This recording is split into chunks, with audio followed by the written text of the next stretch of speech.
Study IQ IAS, अब तैयारी हुई अफोर्डेबल। दोस्तों, मैरिज एक ऐसा यूनिवर्सल सोशल इंस्टीट्यूशन है जहां दो पर्सन एक साथ आकर एक दूसरे के लिए लाइफ लॉन्ग कमिटमेंट साइन करते हैं। ऐसा कमिटमेंट जो ट्रस्ट, लव, म्यूचुअल रिस्पेक्ट जैसे कई फैक्टर से बाइंड होता है। यही कारण है कि दुनिया के कई रिलीजन्स और कल्चर्स में मैरिज को स्पिरिचुअल, सोशल और साइंटिफिक ग्रोथ जर्नी की तरह कंसीडर किया गया है। हालांकि पिछले कुछ वर्षों में वेरियस रीजंस के चलते सोसाइटी का ये फाउंडेशनल इंस्टीट्यूट वीक होता जा रहा है। आलम यह है कि आज लाखों इंडियन कपल्स अपनी मैरिड लाइफ में न्यूमरस प्रॉब्लम्स को फेस कर रहे हैं और उनकी प्रॉब्लम्स को देखकर हजारों अनमैरिड पर्सन मैरिज के कॉन्सेप्ट को एक अननेसेसरी बर्डन की तरह देखने लगे हैं। दोस्तों, आज का हमारा ये वीडियो डिस्कशन मैरिज पर एक मैराथन है, जहां हम देखेंगे कि आखिर वो कौन से कारण हैं जिसके चलते इंडियन यूथ शादी से दूर भाग रहा है। क्यों अरेंज मैरिज आज भी इंडियन सोशल नॉर्म्स का रिलेवेंट फैक्टर बना हुआ है। क्या सेक्स एक लॉन्ग लास्टिंग मैरिज के लिए सबसे जरूरी एलिमेंट है, और क्या शादी के बाद अपनी संतान को जन्म देना जरूरी है।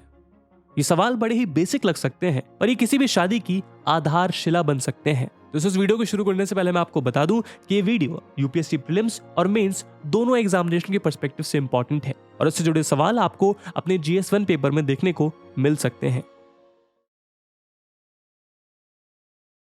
दोस्तों, हाल ही में दिल्ली कोर्ट ने स्टार क्रिकेटर शिखर धवन को अपनी वाइफ आयशा मुखर्जी से डिवोर्स लेने की इजाजत दे दी। दिल्ली कोर्ट ने उन सभी चार्जेस को सही पाया जिसमें शिखर धवन ने आयशा मुखर्जी पर आरोप लगाया था कि वो उन पर क्रुएलिटी कर रही थी। इस खबर के बाहर आते ही सोशल मीडिया पर पोस्ट और मीम्स का सैलाब आ गया, जिसमें एक तरफ जहां लोगों ने शिखर धवन के लिए अपना सपोर्ट शो किया, वहीं दूसरी तरफ कई लोग इस पूरे एपिसोड के लिए आयशा मुखर्जी को आड़े हाथों लेने से भी नहीं चूके। पर यह ऐसा कोई इकलौता केस नहीं है, बल्कि ऐसे बहुत सारे केसेस सुनने को मिलते हैं जहां मैरिजेस फेल हो रही हैं, जिसके चलते आज देश का युवा वर्ग शादी करने से कतराने लगा है। वैसे तो भारत में विवाह यानी मैरिज एंशिएंट समय से ही हमारे सोशियो कल्चर का एक इंटीग्रल पार्ट रहा है। ऋग्वैदिक एज से मैरिज को एक पवित्र बंधन माना जाता था और ये फिलॉसफी आज तक चली आ रही है।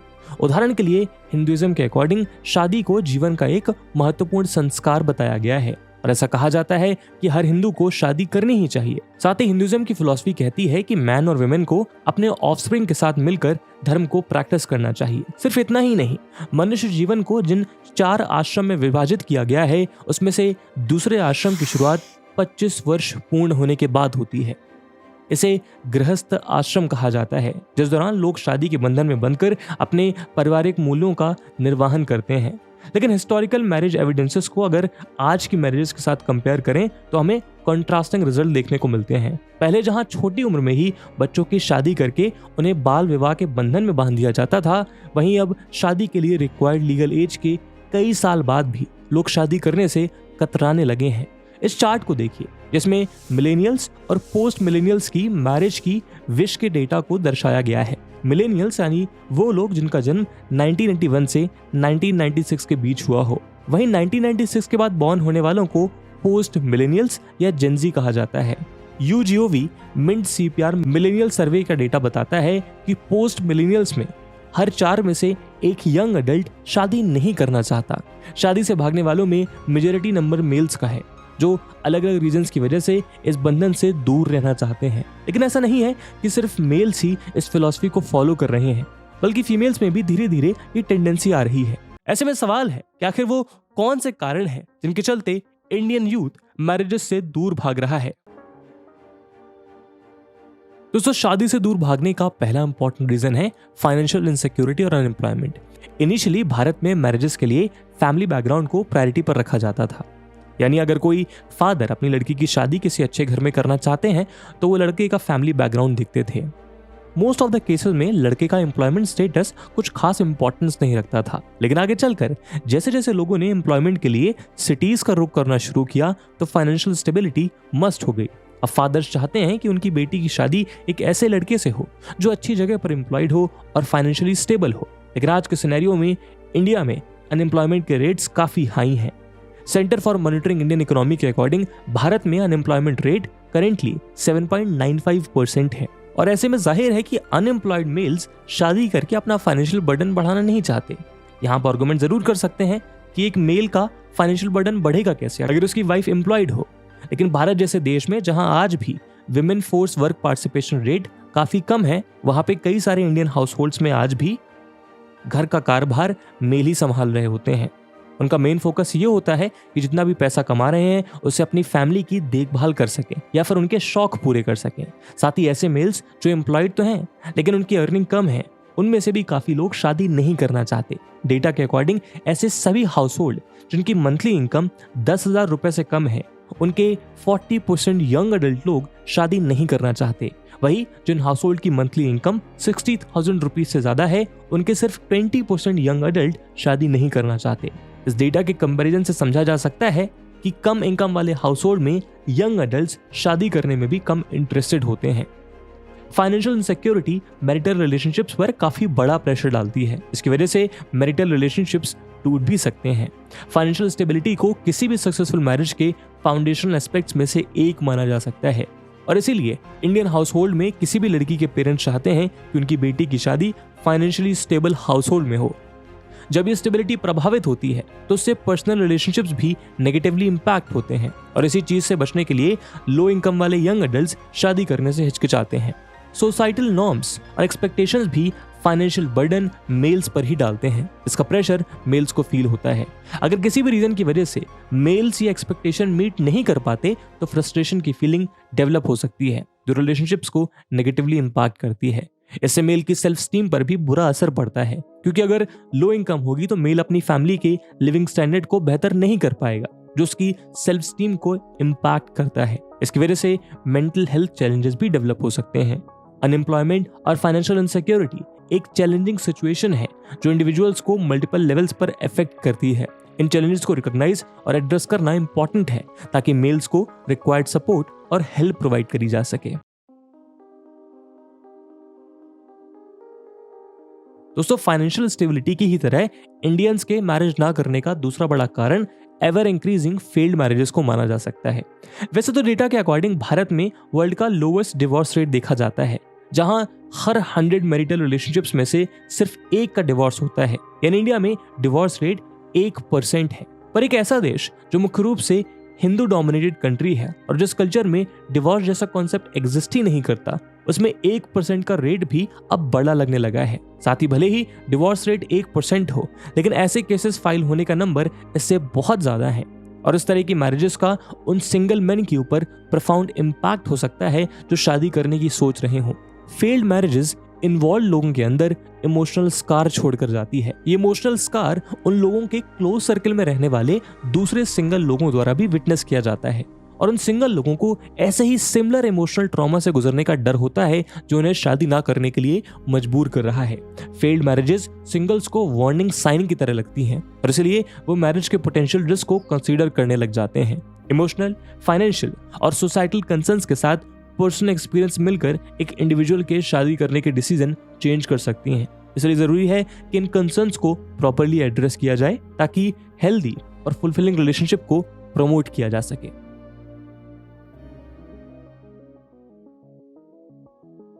दोस्तों, शादी को लेकर मेल्स की चेंजिंग प्रेफरेंसेस का बहुत बड़ा रीजन फेक डावरी केसेस भी हैं। 2015 के अकॉर्डिंग भारत में फाइल होने वाले लगभग 10% डावरी केसेस फेक होते हैं। 10% ऐसे केसेस हैं जिनमें फेक डावरी केस को प्रूव कर दिया जाता है, लेकिन असलियत में देखें तो ये नंबर इससे काफी बड़ा हो सकता है। यहाँ तक कि एक्सपर्ट्स का मानना है कि जिस लॉ को विमेन की सेफ्टी के लिए बनाया गया था वह भारत का सबसे एब्यूज लॉ बन गया है। इस लॉ का कितना मिसयूज हो सकता है इसे समझने के लिए भारत के सबसे फेमस डावरी केस का एग्जाम्पल लिया जा सकता है। निशा शर्मा ने साल 2003 में अपने हस्बैंड मुनीश दलाल और उसकी फैमिली के खिलाफ डावरी केस रजिस्टर किया। उस समय पर निशा शर्मा को विमेन एम्पावरमेंट के लिए स्टैंड लेने वाली एक हीरो की तरह प्रेजेंट किया गया। निशा शर्मा को अलग अलग टॉक शोज में इनवाइट किया जाने लगा और वो रातों रात स्टार बन गई। वहीं दूसरी तरफ मनीष दलाल और उनकी फैमिली पर मुसीबतों का पहाड़ टूट चुका था क्योंकि मनीष दलाल जेल में सजा काट रहे थे।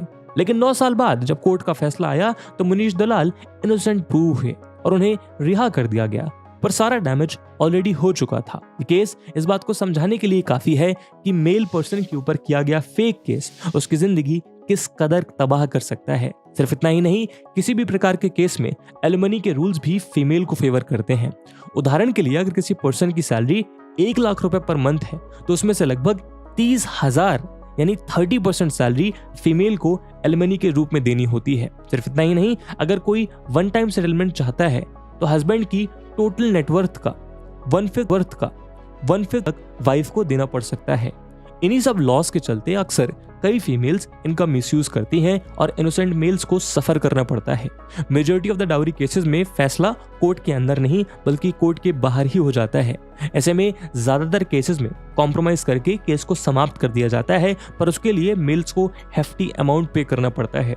इस तरह की सिचुएशंस की वजह से भी इंडियन यंग अडल्ट मेल्स में शादी के प्रति चेंज इन माइंडसेट नोटिस किया गया है। दोस्तों, अगला इंपॉर्टेंट रीजन जिसकी वजह से मेल्स शादी करना नहीं चाहते हैं वो है बदलते हुए societal norms. Voice for main in India के ट्वीट को पढ़िए, जो मैरिज इंस्टीट्यूशन में मेल की करंट सिचुएशन के अराउंड पोस्ट किया गया है। इस ऑर्गेनाइजेशन के अकॉर्डिंग इंडिया में विमेन अब लव या फैमिली के लिए मैरिज नहीं करती, बल्कि उनका प्राइमरी कंसर्न फाइनेंशियल स्टेबिलिटी होता है। हालांकि ये बात यूनिवर्सली सभी महिलाओं के लिए लागू नहीं होती, लेकिन फिर भी विमेन के बीच इस तरह की सोच रखने वाले लोगों का नंबर नकारा नहीं जा सकता। ये काफी सिग्निफिकेंट नंबर में है। यही कारण है कि इंडियन मेन विमेन को एक लाइफ पार्टनर के तौर पर नहीं बल्कि एक लाइफ लॉन्ग लायबिलिटी के पर्सपेक्टिव से देख रहे हैं। ये बात सुनने में हार्श लग रही होगी, पर आज ये सत्य है। वैसे तो इस ट्वीट में दिए गए व्यूज के आधार पर सभी फीमेल्स को जनरलाइज नहीं किया जा सकता और किया जाना भी नहीं चाहिए, क्योंकि इंडिया में ऐसी फीमेल्स के भी उदाहरण देखने को मिल रहे हैं जो लव और प्योर कंपैशन से अपनी फैमिली को संभाल रही हैं। लेकिन फिर भी कहीं ना कहीं ये बात सच है कि evolving gender roles, economic independence और शिफ्ट टुवर्ड्स इंडिविजुअलिज्म जैसे सोसाइटल नॉर्म्स में चेंजेस आने की वजह से भी मेन मैरिज के डिसीजन को रीथिंक करने लगे हैं। सिर्फ इतना ही नहीं, बल्कि अब करंट जनरेशन को मैरिज एक बॉन्ड नहीं बल्कि रिस्पॉन्सिबिलिटी और लायबिलिटी जैसी लगने लगी है। और क्योंकि पोस्ट मिलेनियल्स में फ्रीडम की डिजायर काफी ज्यादा है, इसीलिए इस फ्रीडम को एंजॉय करने की डिजायर में मेल्स मैरिज जैसी रिस्पॉन्सिबिलिटी नहीं लेना चाहते। असल में वो अपनी लाइफ को अपनी तरह अपने टर्म से जीना चाहते हैं और इसीलिए इस इंस्टीट्यूशन से दूरी बना रहे हैं।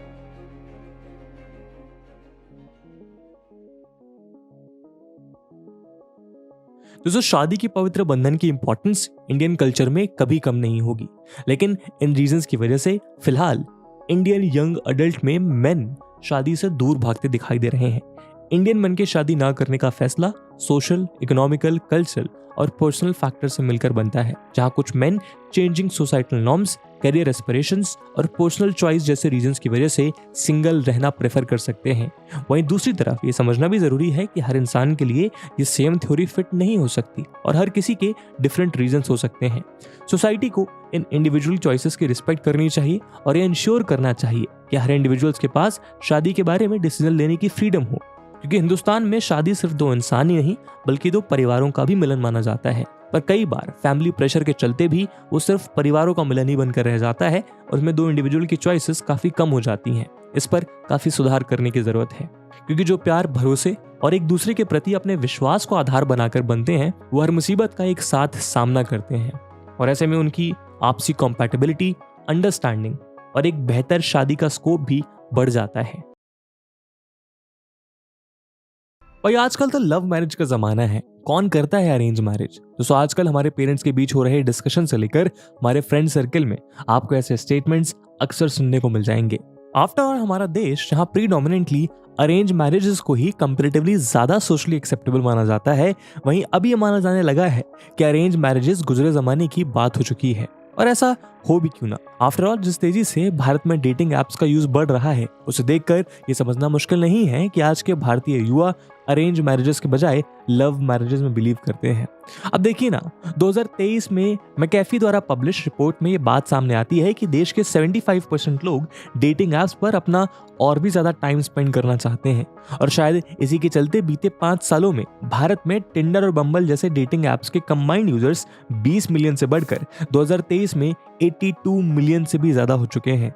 यही कारण है कि अगर हम world wide wedding technology platform the Knot की social division Wedding Wire India द्वारा किए गए एक सर्वे को उठाकर देखें तो हम पाएंगे कि जहां इस सर्वे में भाग लेने वाले 68% कपल्स ने 2020 में ये माना था कि उनकी मैरिज एक अरेंज मैरिज थी, वहीं 2023 में किए गए सर्वे में यह आंकड़ा घटकर 44% का रह गया है।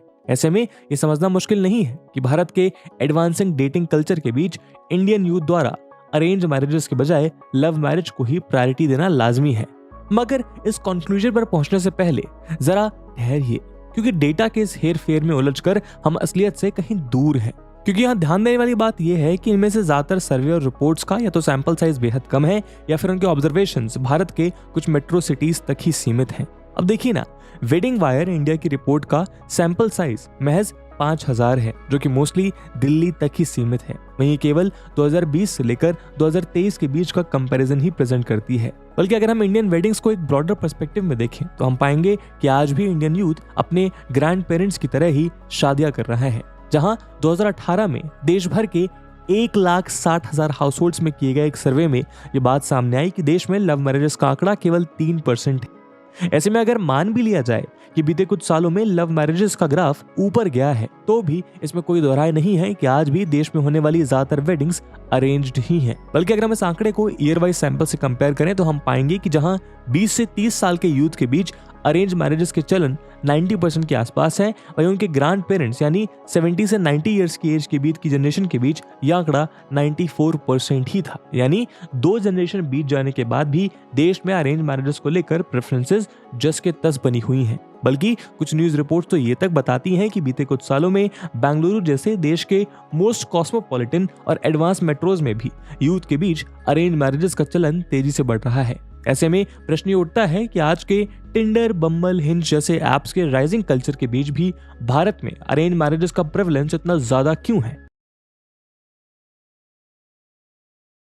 दोस्तों, भारत में अरेंज मैरिजेस के प्रेवलेंस का सबसे प्राइम फैक्टर हमारे देश का प्रेवलेंट कास्ट फैक्टर है, जहां आज भी मैरिज जैसे सोशल रिलेशंस फॉर्म करने के पहले कास्ट को कंसीडर किया जाता है।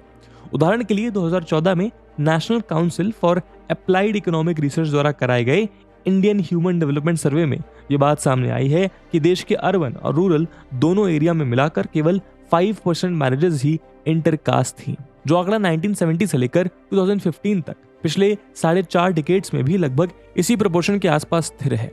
2014 में देश के 70,000 लोगों पर हुए एक सर्वे के अनुसार देश के अर्बन एरियाज में रहने वाले 10% से भी कम लोग ऐसे हैं जिनकी फैमिली या रिलेटिव्स में से किसी ने कास्ट के बाहर शादियां की हों।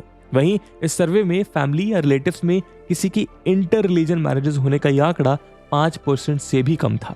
हालांकि online matrimony website Bharat matrimony द्वारा प्रेजेंटेड रिसेंट रिपोर्ट के अनुसार इंडियन यूथ के बीच इंटरकास्ट मैरिजेस को लेकर ओपननेस बढ़ी है और वो इसके लिए विलिंगनेस भी शो करते हैं। मगर 2015 में हुई एक रिसर्च ये बात बताती है कि जहां एक और देश की यंगर जनरेशन अपने कास्ट या रिलीजन से बाहर शादी करने को लेकर इच्छा या विलिंगनेस शो करते हैं, मगर एक्चुअल डिसीजन लेने के समय वो भी कास्ट को ही प्रायोरिटी देते हैं, जो उनके स्टेटेड प्रेफरेंस और रिवील्ड प्रेफरेंस के बीच डिफरेंस शो करता है।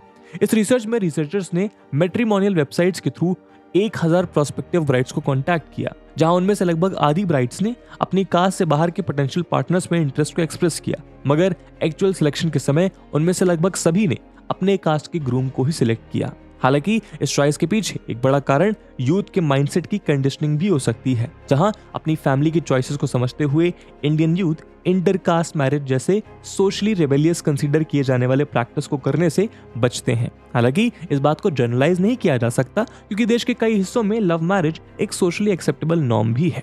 मगर फिर भी कुछ कास्ट के बीच ये रीजन्स में इंटरकास्ट मैरिजेस को लेकर सख्त रवैये से तो हम सब भली भांति परिचित हैं, जो हमें इंटरफेथ मैरिजेस में भी देखने को मिलती है, जिसे आज भी इंडियन सोसाइटी में एक सोशल टैबू तो माना जाता ही है, बल्कि इंडियन लॉ और गवर्नमेंट के लिए भी ये एक ग्रे एरिया है। ऐसे में कुछ हद तक अर्बन रिच हाउसहोल्ड्स को छोड़कर देश में इंटरकास्ट और इंटरफेथ मैरिजेस के सोशली ग्रे स्टेटस की वजह से आज भी लव मैरिजेस के बजाय अरेंज मैरिजेस ही एक प्रेवलेंट सोशल प्रैक्टिस है, जहां कभी फैमिली के प्रेशर या 4 लोग क्या कहेंगे कि सोशल प्रेशर की वजह से इंडियन यूथ कभी इमोशनल प्रेशर में तो कभी रिस्क अवर्जन के लिए खुद ही अरेंज मैरिज की ओर रुख कर लेता है। मगर दोस्तों, इसका मतलब ये नहीं है कि इंडियन सोसाइटी ही देश में अरेंज मैरिजेस की प्रैक्टिस को सस्टेन कर रही है, बल्कि इसके बहुत से कॉम्प्लिकेटेड रीजंस और भी हैं। दोस्तों, जैसा हमने आपको बताया कि रिसेंट टाइम्स में देश में ऑनलाइन डेटिंग और डेटिंग एप्स को लेकर ओपननेस और एक्सेप्टेबिलिटी में तेजी से इजाफा हुआ है। यही नहीं, ये यूथ के बीच पॉपुलर होता डेटिंग कल्चर ही है कि एक समय तक मेट्रोज तक सीमित रहने वाले डेटिंग एप्स और कैफे कल्चर आज स्मॉल टाउन्स तक पहुंच चुके हैं। मगर जब मैरिज का क्वेश्चन आता है तो चीजें थोड़ी बदली बदली नजर आती हैं, और ऐसा इसलिए है क्योंकि इंडियन सोसाइटी में मैरिज को एक इंडिविजुअल अफेयर नहीं बल्कि दो डिफरेंट फैमिलीज के यूनियन के तौर पर देखा जाता है, जहां एक मैरिज का मतलब केवल एक ब्राइड और ग्रूम का म्यूचुअल यूनियन नहीं बल्कि उनकी फैमिलीज का इंटर रिलेशन है, जहां एक शादी के पहले ब्राइड का ग्रूम की फैमिली से और ग्रूम का ब्राइड की फैमिली से आपसी तालमेल बैठाने की कोशिश की जाती है, जिसकी वजह से ये कोशिश की जाती है कि न केवल लड़का और लड़की के बीच दोनों फ्यूचर लाइफ पार्टनर्स में बल्कि दोनों फैमिलीज के सोशियो इकोनॉमिक फैक्टर्स और कल्चर्स में भी एक कॉम्पैटिबिलिटी एग्जिस्ट करती हो, जिससे दोनों फैमिलीज का म्यूचुअल रिलेशन सही रहे। मैरिजेस पे इस बात पर जोर इसलिए भी दिया जाता है क्योंकि जहां डेटिंग या लव रिलेशनशिप को एक परसीव्ड टेम्पररी स्टेटस के रूप में देखा जाता है, वहीं इंडियन सोसाइटी में मैरिज को एक लाइफ लॉन्ग रिलेशनशिप के रूप में देखा जाता है। हालांकि इस फैक्ट को जनरलाइज नहीं किया जा सकता, बट कुछ रिसर्चर्स ये बात सामने रखती हैं कि मैरिज जैसे इंपॉर्टेंट डिसीजन में अक्सर यंगस्टर्स अपने पेरेंट्स के ओपिनियन को भी प्रायोरिटी देना चाहते हैं, क्योंकि उनका मानना है कि उनके पेरेंट्स अपने एक्सपीरियंस और ऑब्जेक्टिविटी की वजह से उनके फ्यूचर पार्टनर या उसकी फैमिली के बारे में कंपैरेटिवली बेटर इनसाइट दे सकते हैं। यही कारण है कि आज भी शादी के लिए एक लड़के या लड़की को सिलेक्ट करना केवल इंडिविजुअल पर नहीं बल्कि मोर और लेस पूरी फैमिली के ओपिनियन पर डिपेंड करता है। इसके चलते आज इंडियन सोसाइटी में डेटिंग भले ही न्यू एज्ड हो गई हो, लेकिन मैरिजेस अभी भी पुराने ट्रैक्स पर ही की जा रही हैं। दोस्तों, अब आपके मन में ये प्रश्न उठ रहा होगा कि आखिर ऐसा क्यों है। दोस्तों, ये बात सही है कि भारत में अरेंज मैरिजेस की परंपरा सदियों पुरानी है, जहां हमेशा से इंडियन पेरेंट्स अपनी कास्ट और कम्युनिटी को ध्यान में रखकर और अपने वेल्थ और रिसोर्सेज अपनी ही कास्ट या कम्युनिटी में कंस्ट्रेंट रखने के नजरिए से अपने बच्चों की मैरिजेस अरेंज कराते रहे हैं। लेकिन बीते 1 से 2 दशक में इस परंपरा में तेजी से बदलाव आया है, जहां अरेंज मैरिजेस करवाने की परंपरा भी समय और टेक्नोलॉजी के साथ इवॉल्व हो रही है। अब देखिए ना, एक समय में अरेंज मैरिज को फिक्स करने का काम लोकल कम्युनिटी के रिस्पेक्टफुल मेंबर्स, रिश्तेदार या इसी काम में महारत रखने वाले पंडित्स किया करते थे, जिनका काम मैरिज में इंटरेस्टेड दो फैमिलीज के बीच कनेक्शन करवाना और अरेंज मैरिजेस की पूरी प्रोसेस में एक मीडिएटर का इंपॉर्टेंट रोल प्ले करना था। मगर आज अरेंज मैरिजेस की पूरी प्रोसेस भी इवॉल्व होकर टेक इनेबल्ड हो रही है, जहां किसी भी दूसरे डेटिंग ऐप की तरह मैरिजेस के लिए स्पेसिफिक ऐप्स का सहारा लिया जाने लगा है, बल्कि इन मैट्रिमनी ऐप्स के फिल्टर्स और फील्ड्स किसी भी दूसरे एग्जिस्टिंग डेटिंग ऐप से भी कहीं ज्यादा स्पेसिफिक है। इसके चलते प्रोस्पेक्टिव ब्राइड या ग्रूम को ढूंढते समय केवल फोटोग्राफ्स में दिख रहे फिजिकल फीचर्स नहीं बल्कि उनकी job, education, job location, salary, social background, family इत्यादि इत्यादि से लेकर कास्ट और कम्युनिटी भी हैंडपिक की जा सकती है। यहाँ तक कि होरोस्कोप में बिलीव करने वाले इंडिविजुअल्स अपने पार्टनर्स के लिए होरोस्कोप रिलेटेड फिल्टर्स भी लगा सकते हैं। बल्कि आजकल अरेंज मैरिजेस के लिए इनिशियल प्रोस्पेक्टिव ब्राइड्स या ग्रूम्स को सिलेक्ट करने का काम भी लड़का और लड़की खुद ही करते हैं, जहां वो अपनी पसंद से सिलेक्ट किए हुए प्रोस्पेक्टिव पार्टनर्स के डिटेल्स अपने पेरेंट्स के साथ शेयर करते हैं और उनसे अपने मैरिजेस ट्रेडिशनल लाइंस पर अरेंज करवाते हैं। ऐसे में आज के अरेंज मैरिज पुराने जमाने की फोर्स मैरिजेस से एकदम अलग है, जहां आज की generation best of the both world की तरह आज एक मिडिल ग्राउंड निकाल रही है, जिसमें लव मैरिज की तरह ही अपने फ्यूचर पार्टनर को एक्सप्लोर करने और उससे कॉम्पैटिबिलिटी टेस्ट करने की आजादी भी है, और ट्रेडिशनल लाइंस में ट्रेडिशनल फिल्टर और फैमिली के एक्सट्रीम स्क्रूटनी का भरोसा भी। यही कारण है कि आजकल सो कॉल्ड लव कम अरेंज मैरिजेस या सेमी अरेंज मैरिजेस का ट्रेंड भी तेजी से पॉपुलर हो रहा है, जिसमें ऑनलाइन डेटिंग एप्स जैसी इंडिपेंडेंस भी है और फैमिली के अकॉर्डिंग अरेंज मैरिजेस का ट्रेडिशनल फ्लो भी। यहाँ तक कि 2019 में यूएन द्वारा release report progress of the world's women 2019-20 families in a changing world में ये बात सामने आती है कि देश में सभी अरेंज मैरिजेस यहाँ की ट्रेडिशनल अरेंज मैरिजेस को तेजी से रिप्लेस कर रही हैं। ऐसे में देश में होने वाले अरेंज मैरिजेस और इंडिविजुअल्स द्वारा खुद की जाने वाली मैरिज ऑफ चॉइस के बीच का डिफरेंस भी तेजी से घटता जा रहा है। लेकिन दोस्तों, उसके अलावा एक कारण और भी है जिसकी वजह से आज भी इंडियन पेरेंट्स और यहाँ तक कि यंगर जनरेशन भी अरेंज मैरिजेस का रुख कर रही है। दोस्तों, हालांकि ये बात सही है कि कभी कभी एक बुरी या अनहैप्पी मैरिज से निकलने के लिए डिवोर्स जैसे स्टेप लेना जरूरी हो जाता है। आफ्टर ऑल, ऐसे रिलेशनशिप में फंसे रहने का क्या मतलब जहां आप खुश ना हो। ऐसे में डिवोर्स लेना एक पर्सन का लीगल राइट भी है और एट द टाइम्स नीड भी, जिसके लिए किसी को जज करना एक रॉन्ग परसेप्शन है। मगर ये बात भी सही है कि हमारे समाज में डिवोर्स को अक्सर बैड लाइट में देखा जाता है। यही नहीं, जब भी कोई मैरिज जैसे एक नए और आइडियली लाइफ लॉन्ग रिलेशनशिप में एंटर करता है तो वो भी यही चाहता है कि इसमें डिवोर्स जैसी नौबत ना आए।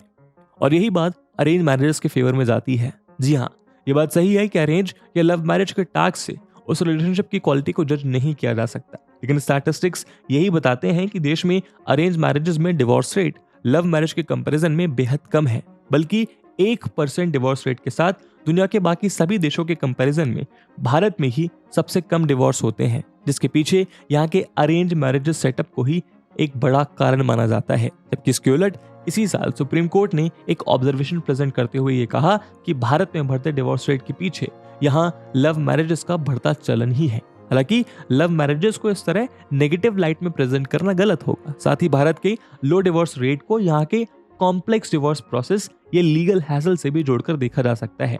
मगर फिर भी आमतौर पर यह माना जाता है कि अरेंज मैरिजेस रिलेशनशिप की लॉन्जेविटी के अकॉर्डिंग बेटर है, जहां एक शादी को सस्टेन करने की रिस्पॉन्सिबिलिटी केवल इंडिविजुअल कपल पर नहीं बल्कि पूरी फैमिली पर होती है, जो लाइफ के अप्स एंड डाउन्स के बीच भी मैरिड कपल के रिश्ते को मजबूत बनाने रखने की कोशिश करते हैं।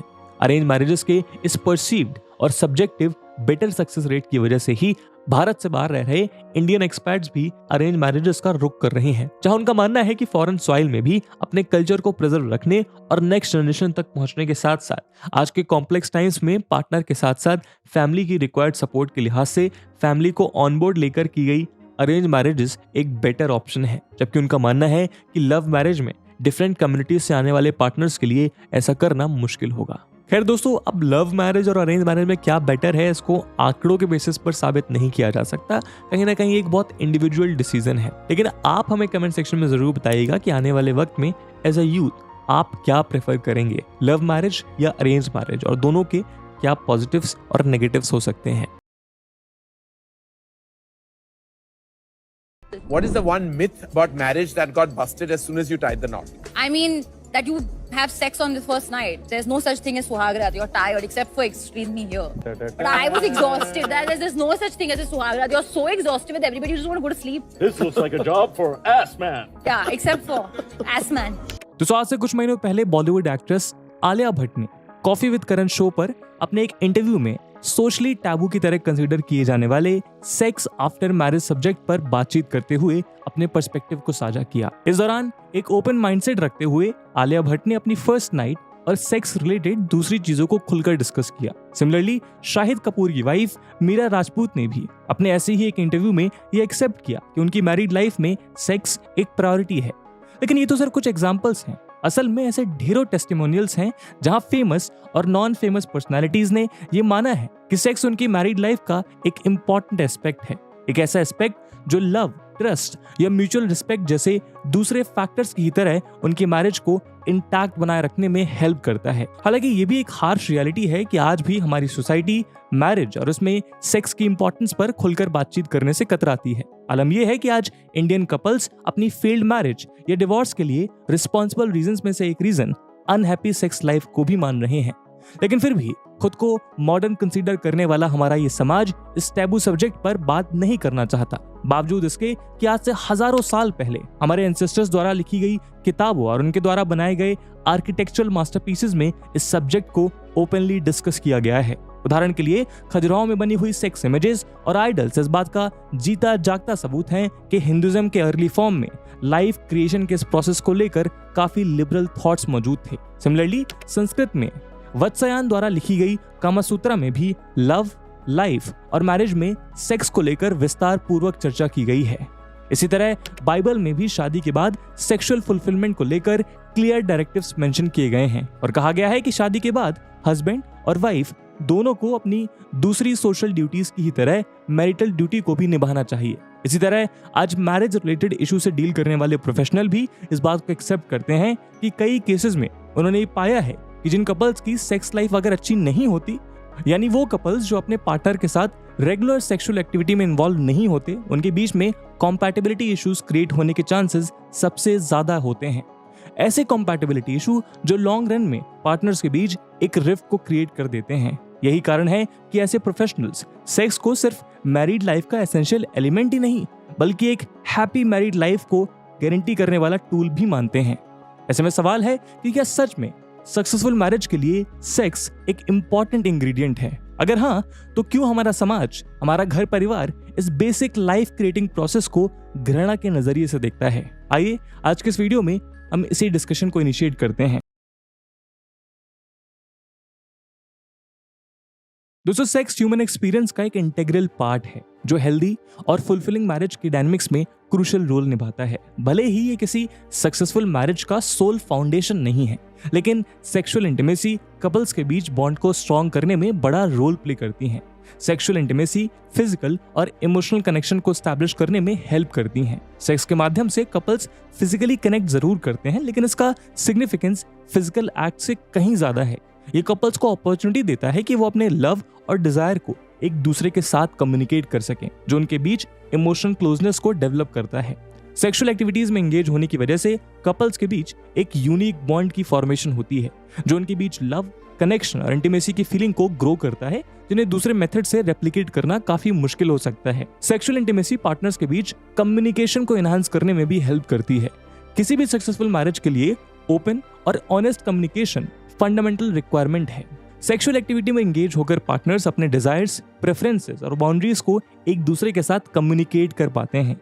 इवन एक दूसरे के साथ ही डिस्कस करना कि बेडरूम में क्या फील गुड फैक्टर देता है और क्या नहीं, पार्टनर्स के बीच और ज्यादा ओपन कॉन्वर्सेशन को शुरू करता है, जहां वो रिलेशनशिप के दूसरे एस्पेक्ट्स को भी डिस्कस कर पाते हैं। कम्युनिकेशन में इस इंप्रूवमेंट की वजह से मिसअंडरस्टैंडिंग और कॉन्फ्लिक्ट्स रिड्यूस होते हैं, जो कपल्स के बीच और ज्यादा हार्मोनियस और सेटिस्फाइंग रिलेशनशिप क्रिएट करते हैं। सेक्सुअल इंटीमेसी पार्टनर्स के बीच ट्रस्ट को भी स्ट्रेंथन करने में मदद करता है। किसी भी लविंग मैरिज में पार्टनर्स का एक दूसरे के साथ वल्नरेबल होना, यानी ऐसी पोजीशन में होना जब आपका पार्टनर आपको हर्ट करे, जस्टिफाइड होता है, क्योंकि पार्टनर्स एक दूसरे पर बहुत ट्रस्ट कर सकते हैं। और अगर ये ट्रस्ट किसी भी रीजन से रिड्यूस हो तो वल्नरेबिलिटी बढ़ जाती है। लेकिन वल्नरेबिलिटी अगर ज्यादा बढ़ जाए तो ये प्रॉब्लमैटिक हो सकती है, और इसे ही कंट्रोल करने का काम सेक्सुअल इंटीमेसी करती है, क्योंकि सेक्सुअल इंटीमेसी से रिड्यूसिंग ट्रस्ट को वापस रिगेन करने में हेल्प मिलती है। फिजिकल और इमोशनल इंटीमेसी इंडिविजुअल्स को एक दूसरे के साथ बिना जजमेंटल हुए ट्रू रहने में हेल्प करती है। इसके साथ ही वल्नरेबिलिटी रिलेशनशिप के बीच में ट्रस्ट को डेवलप करती है, क्योंकि दोनों पार्टनर्स सेफ फील करते हैं और साथ ही साथ एक्सेप्टेड भी फील करते हैं, क्योंकि उन्हें पता है कि उनका पार्टनर उन्हें मोस्ट रॉ फॉर्म में एक्सेप्ट करता है और उनके ट्रू बीइंग के लिए उन्हें चेरिश करता है। सिर्फ यही नहीं, सेक्सुअल इंटीमेसी के बहुत सारे फिजिकल और मेंटल हेल्थ बेनिफिट्स भी देखे गए हैं। हमारी बॉडी जब पेन या स्ट्रेस को एक्सपीरियंस करती है तो वो एंडोर्फिन नाम का एक केमिकल हार्मोन रिलीज करती है। सेक्सुअल एक्टिविटी के दौरान भी एंडोर्फिन हार्मोन रिलीज होता है, और ये हार्मोन स्ट्रेस, एंजाइटी और डिप्रेशन को रिड्यूस करने के साथ साथ ओवरऑल वेलबींग को प्रमोट करता है। सेक्सुअल एक्टिविटी का सीधा कनेक्शन इंप्रूव्ड कार्डियोवैस्कुलर हेल्थ से भी होता है, और साथ ही ये स्लीप को भी बेटर बनाता है। Fulfilling sex life immune function को भी इंप्रूव करने के साथ साथ क्रोनिक डिजीजेस के रिस्क को कम और सेल्फ स्टीम को बूस्ट करने का काम करती है। जब दो पार्टनर्स एक दूसरे के साथ अपने सेक्सुअल रिलेशनशिप को लेकर खुश होते हैं तो वो अपनी रिलेशनशिप के दूसरे वीक स्पॉट्स पर मिलकर काम करना चाहते हैं। इसीलिए ये कहना गलत नहीं होगा कि अगर किसी कपल के बीच हेल्दी सेक्स लाइफ है तो वो उस कपल को हेल्थ, हैप्पीनेस और सक्सेसफुल मैरिज का एक तोहफा दे सकता है। रेगुलर सेक्स एक्टिविटी कपल्स के बीच खत्म हो रही डिजायर को भी रीइग्नाइट करती है। दरअसल मैरिज अपने आप में एक बेहद लॉन्ग और चैलेंजिंग जर्नी होती है, और ऐसे में कपल्स को काफी सारी प्रॉब्लम्स का सामना करना पड़ सकता है। शादी में कुछ साल रहने के बाद कपल्स के बीच एक्साइटमेंट का लेवल लो हो जाता है, और हेल्दी सेक्स लाइफ इस एक्साइटमेंट को वापस से इंक्रीज कर सकती है। ये कपल्स को उस इनिशियल पैशन की तरफ पुश करती है, जिसकी वजह से दोनों कपल्स ने एक दूसरे को होल हार्टेडली एक्सेप्ट किया था। यानी ये पार्टनर्स को एक डीपर लेवल पर रिकनेक्ट करता है। लेकिन बेनिफिट्स के बावजूद मैरिज के बाद रेगुलर सेक्स रूटीन का पार्ट हो, इसका कोई कंपल्शन नहीं है। लेकिन ये भी एक फैक्ट है कि रेगुलर सेक्सुअल एक्टिविटी कई माध्यम से कपल्स के बीच पैशन को जिंदा रखता है। इसलिए चाहे वो न्यू पोजीशंस के साथ एक्सपेरिमेंट हो, रोल प्ले हो या सिंपली कुछ एडवेंचरस करना हो, पार्टनर्स की चेंजिंग डिजायर्स के साथ सेक्स का इवॉल्व होना भी इंपॉर्टेंट है। पर ये जर्नी इतनी आसान नहीं होती कि इस दौरान कपल्स को बेडरूम में काफी सारे चैलेंजेस भी फेस करने पड़ते हैं। दोस्तों, यूपीएससी की तैयारी करने के लिए आपको बहुत सारे ऑनलाइन बैचेस मिलेंगे, पर आखिरकार क्यों स्टडी IQ का UPSC prelims to interview live batch उसमें से बेस्ट है? दोस्तों इन बैचेस में आपको 1000+ आवर्स का लाइव कंटेंट डिलीवर किया जाएगा। आपकी तैयारी को पिन पॉइंट फोकस रखने के लिए क्रिस्प नोट्स दिए जाएंगे। किसी भी समय आपके डाउट्स को क्लियर करने के लिए 1-to-1 मेंटोरशिप का फीचर भी आपके पास रहेगा। प्रीलिम्स के लिए प्रैक्टिस क्वेश्चंस, मेंस के आंसर राइटिंग प्रैक्टिस, और उसके बाद जो भी स्टूडेंट्स प्रीलिम्स 2024 क्लियर करेंगे उन्हें स्टडी IQ कैंपस में बुलाकर अगले 4 महीनों के लिए मेंस रेसिडेंशियल प्रोग्राम के अंडर रिगरस प्रिपरेशन कराई जाएगी बिना किसी एडिशनल कॉस्ट के। और दोस्तों ये सब कुछ आपको मिलेगा मात्र और मात्र 25,999 के सुपर डिस्काउंटेड प्राइस पे अगर आप AG live coupon code use करते हैं। दोस्तों 23 अक्टूबर को स्टडी IQ के prelims to interview batches English और हिंदी लैंग्वेज में लॉन्च होने जा रहे हैं। इन बैचेस में क्लासेस की टाइमिंग मॉर्निंग 8 AM रहेगी। तो आप भी AG live coupon code use करिए और पूरे देश के UPSC एस्पिरेंट्स के साथ कहिए कि अब तैयारी हुई अफोर्डेबल स्टडी IQ के साथ। इन बैचेस से रिलेटेड सभी इंपॉर्टेंट लिंक्स आपको डिस्क्रिप्शन और पिन कमेंट में मिल जाएंगी। दोस्तों देखिए, मैरिज एक ब्यूटीफुल जर्नी है, लेकिन साथ ही ये सर्टेन चैलेंजेस लेकर आती है जो बेडरूम में कपल्स के बीच इंटीमेसी को अफेक्ट करते हैं। बेडरूम में फेस होने वाले सबसे कॉमन चैलेंजेस हैं sense of routine and familiarity. समय के साथ रिलेशनशिप की एक्साइटमेंट और नोवेल्टी खत्म हो सकती है जो पैटर्न्स को प्रिडिक्टेबल बना देता है। इसीलिए कपल्स के लिए सबसे पहला चैलेंज होता है अपने रिलेशनशिप में उस स्पार्क को मेंटेन रखना ताकि दोनों अपने बीच पैशन को जिंदा रख सकें। दूसरा चैलेंज होता है स्ट्रेस और वर्क रिलेटेड प्रेशर। जैसे जैसे मैरिड लाइफ प्रोग्रेस करती है वैसे ही रिस्पॉन्सिबिलिटीज भी बढ़ती जाती हैं। वर्क स्ट्रेस, फाइनेंशियल कंसर्न और डेली लाइफ चैलेंजेस की वजह से कपल्स के एनर्जी लेवल्स रिड्यूस हो जाते हैं। एनर्जी लेवल में रिडक्शन कपल्स के बीच इंटीमेसी को भी रिड्यूस करता है और इस डिमांड को सेक्स लाइफ के साथ बैलेंस करना काफी चैलेंजिंग टास्क हो जाता है।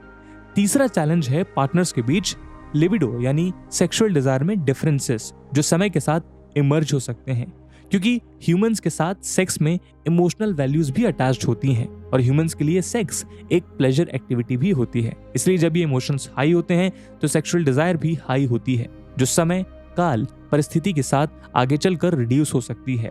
लेकिन इसके ठीक ऑपोजिट एनिमल्स को देखा जाए तो उनमें सेक्सुअल डिजायर तभी आती है जब उनकी रिप्रोडक्टिव साइकिल का टाइम होता है और इसीलिए वो सेक्स का इस्तेमाल सिर्फ रिप्रोडक्शन के लिए ही करते हैं। इसीलिए एनिमल्स के अंदर लिबिडो में रिडक्शन का कोई कॉन्सेप्ट एग्जिस्ट ही नहीं करता। ये जरूरी नहीं है कि दोनों पार्टनर्स की लिबिडो सेम हो, एक का लिबिडो ज्यादा तो दूसरे का लिबिडो कम हो सकता है। उदाहरण के लिए ऐसा देखा जाता है कि फीमेल्स के अंदर मेल्स के मुकाबले सेक्सुअल डिजायर रिलेटिवली कांस्टेंट है।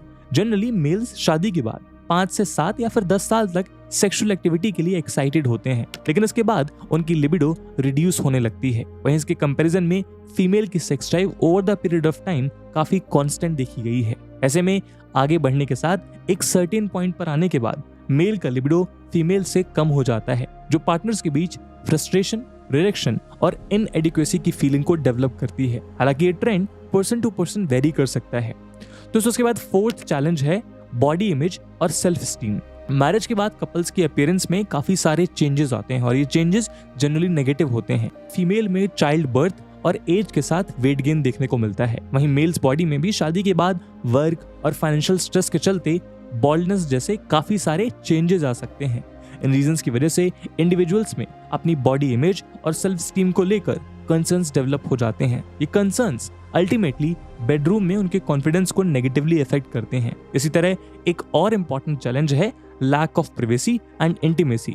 शादी के बाद कपल्स की लाइफ में कुछ अडल्ट चैलेंजेस भी आते हैं, जैसे चिल्ड्रन, रिलेटिव्स और घर वाले जो सेम लिविंग स्पेस को शेयर करते हैं, और ये प्रॉब्लम इंडियन लिविंग स्पेस में ज्यादा कॉमन है। इन रीजंस की वजह से कई बार कपल्स की प्रिवेसी हिंडर होती है और उन्हें इंटीमेसी के लिए अकेला टाइम नहीं मिल पाता। इस रीजन की वजह से भी कपल्स के बीच प्रॉब्लम क्रिएट हो सकती हैं और इस चैलेंज को करेक्ट वे में डील करना इंपॉर्टेंट है। कपल्स द्वारा फेस किए जाने वाले चैलेंजेस काफी कॉमन है और लॉन्ग टर्म में रिलेशनशिप का नेचुरल पार्ट भी बन जाते हैं। ऐसे में भले ही हर केस में चैलेंजेस डिवोर्स जैसे पॉइंट तक ना पहुंचे, लेकिन फिर भी ये इश्यूज किसी मैरिज को अनसक्सेसफुल बनाने के लिए काफी होते हैं। ऐसी अनसक्सेसफुल मैरिज जहां एक साथ एक घर में एक छत के नीचे रहकर भी दो पार्टनर्स एक दूसरे से इमोशनली, मेंटली और फिजिकली सेपरेटेड फील करें। ऐसे में इस तरह के चैलेंजेस को ओवरकम करना जरूरी है।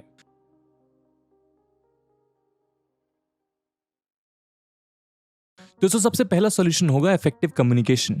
इफेक्टिव कम्युनिकेशन में कमी की वजह से मिसअंडरस्टैंडिंग क्रिएट हो सकती है। इसीलिए किसी हेल्दी इंटीमेट रिलेशनशिप के लिए ओपन और ऑनेस्ट कम्युनिकेशन फाउंडेशन स्टोन की तरह काम करता है।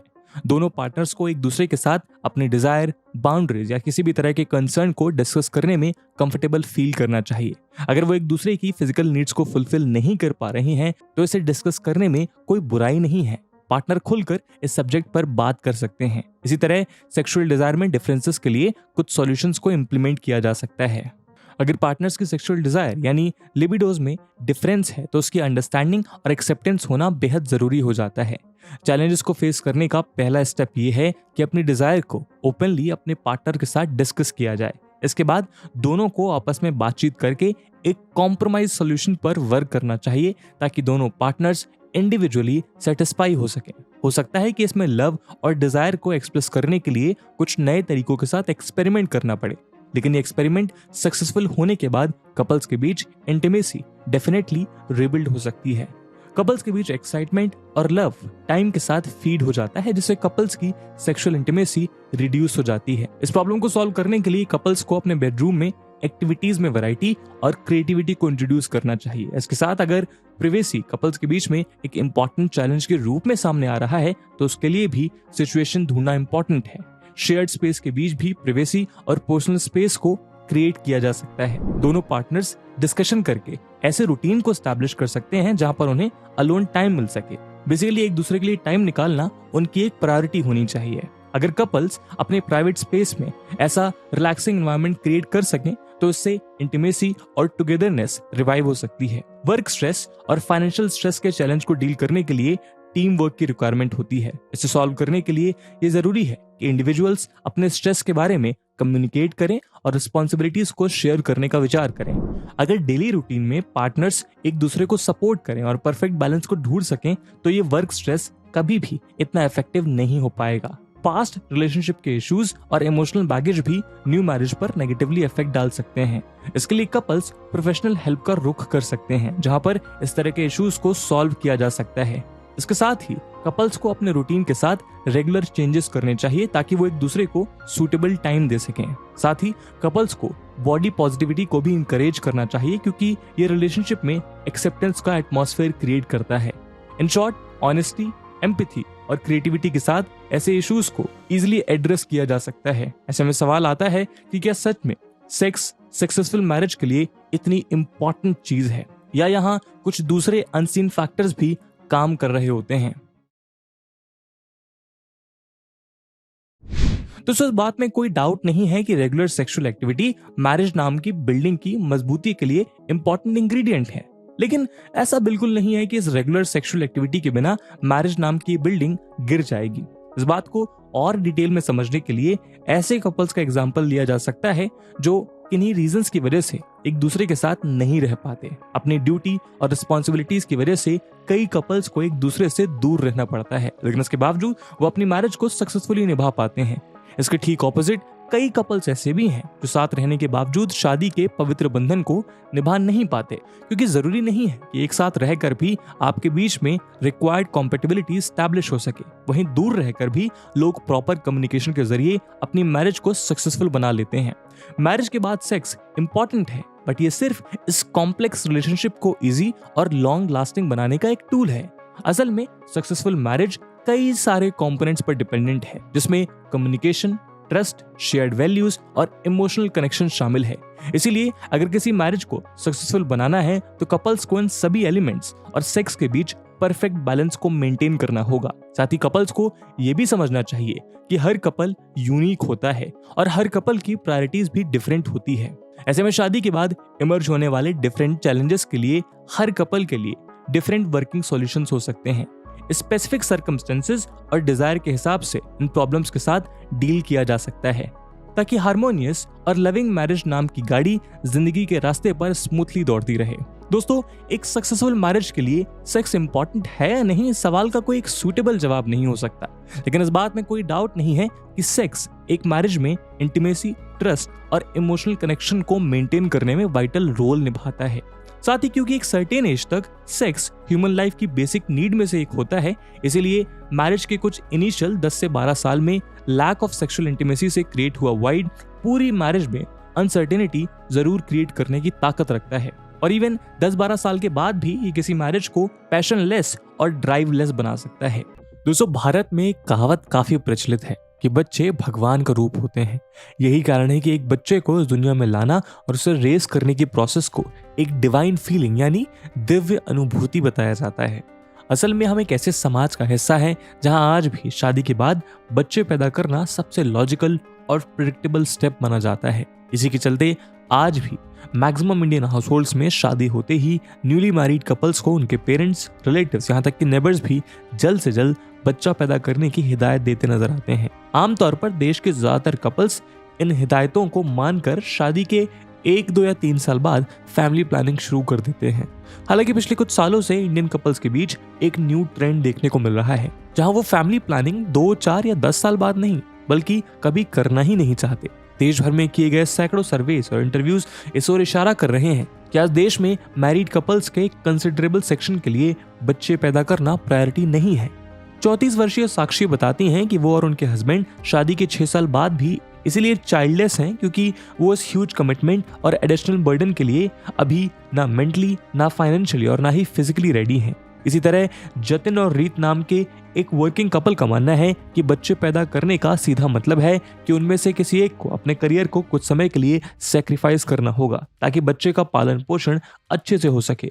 और क्योंकि वो दोनों अभी अपने करियर के ग्रोइंग फेज में हैं, इसलिए बच्चा पैदा करना उनकी लिस्ट में सबसे बॉटम पर है। लेकिन ये तो सिर्फ कुछ एग्जाम्पल्स हैं। असल में आज देश में ऐसे कई कपल्स मौजूद हैं जो फैमिली प्रेशर के बावजूद चाइल्डलेस रहना चाहते हैं।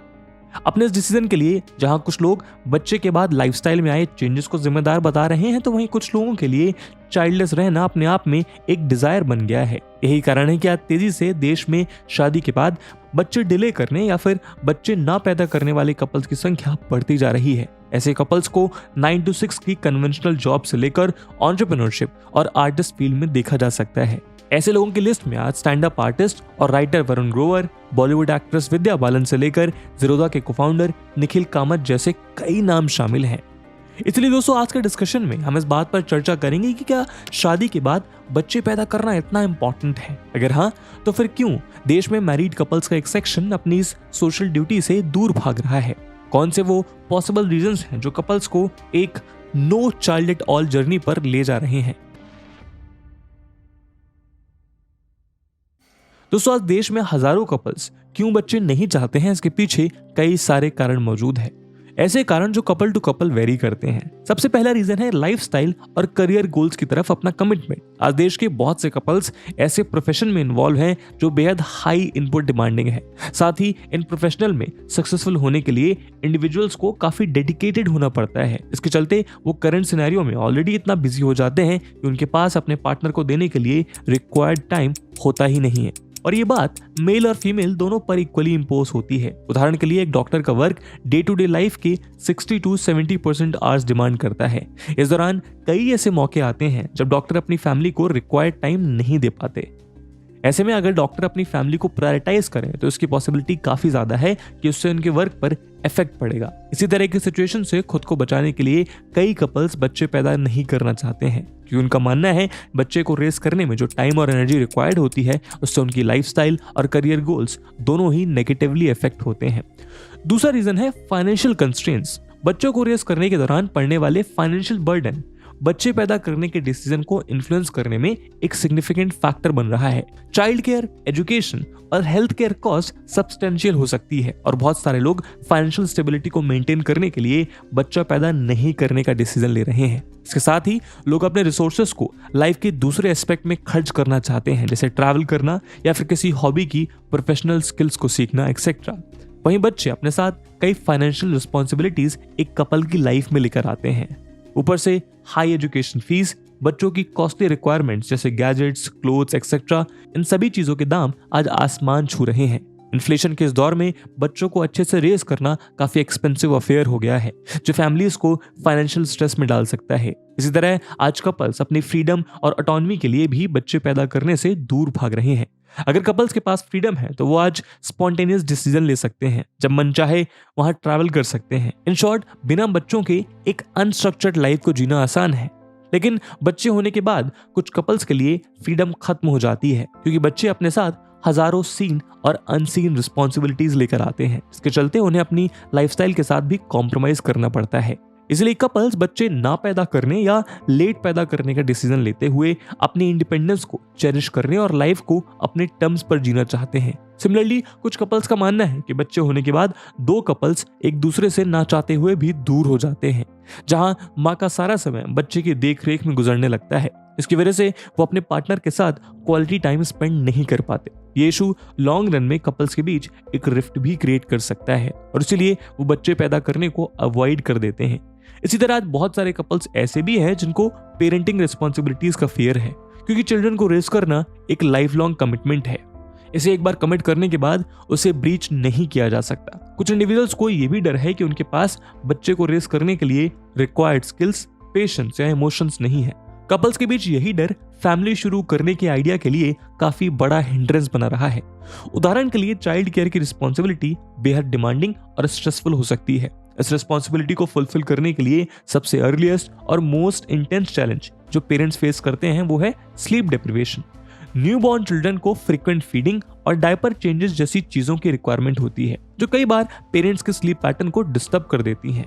अब हो सकता है आप सोचे कि ये कैसा रीजन है, क्या पहले के जमाने में लोगों की नींद खराब नहीं हुआ करती थी अपने बच्चों को संभालते हुए?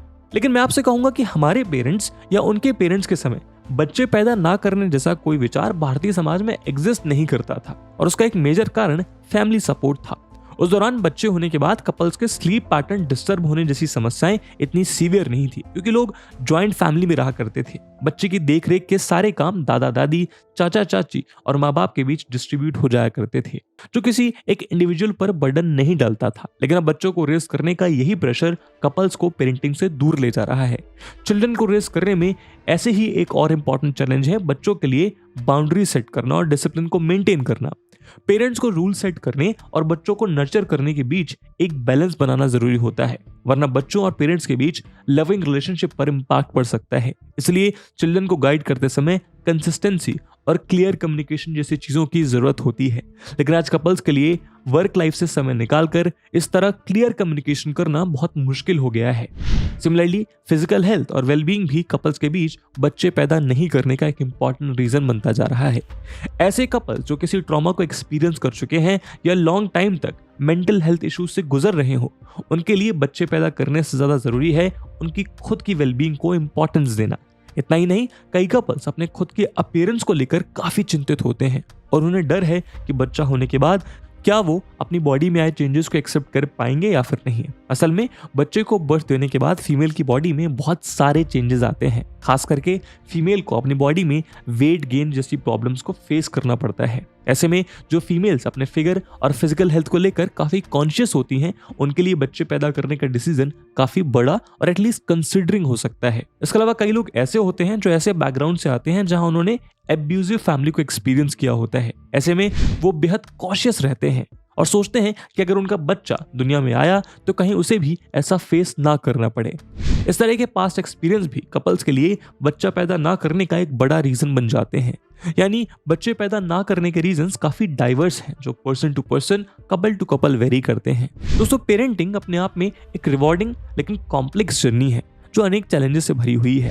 ये चैलेंजेस भले ही सुनने में नॉर्मल लगे, लेकिन इन्हें मैनेज करना इतना आसान नहीं है। हालांकि इसके बावजूद पेरेंटिंग लाइफ का एक पार्ट है जो पेरेंट्स और बच्चों दोनों को कुछ ना कुछ सिखाता है।